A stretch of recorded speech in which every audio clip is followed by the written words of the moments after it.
এই Brazil fan নন, এই যে জার্সিটা আছে না, হলুদ জার্সি, পুরো বিশের মতো লাগতেছে আমার। মাইরা ফেলো রে, মার। আটকে গেছিস কেন নয়ন? মার রে, মার। আমি ব্রাজিল ফ্যান মারতে পারবো না। কেন? ছোট থেকে বড় হয়েছি ব্রাজিল কইরা। লাস্ট বার যখন আর্জেন্টিনা পুরস্কার নিল, এরপর থেকে এলাকাবাসীর মুখ দেখাইতে পারি নাই। ফ্যামিলি, এলাকাবাসী জোর করে আমাকে আর্জেন্টিনার সাপোর্টার বানাই ফেলাইছে। তুই মারতে পারবি না সুমন, এই কাজ তোর করতে হবে। মার রে। কি হলো, মার।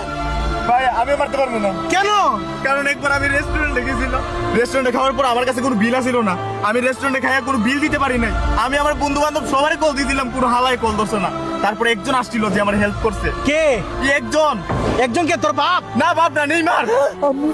এই কারণে আমি ওরে মারতে পারবো না। আমিও ব্রাজিল ফ্যান। তুই দে, তোরা কেউ মার লাগবো না, আমি মাইরালে মরে। বস মারেন মারেন। আমার পক্ষেও মারা সম্ভব না। কেন? কেন? কারণটা আমি বলতে পারবো না। কেন মারতে পারবেন না আপনি? মারতে পারবেন না আপনি? কারণ আমার গার্লফ্রেন্ড ব্রাজিল সাপোর্ট করে, আর আমি যদি ব্রাজিল সাপোর্টারকে মারি, আমার গার্লফ্রেন্ড আমার সাথে ব্রেকআপ করে নেবো। সাইয়া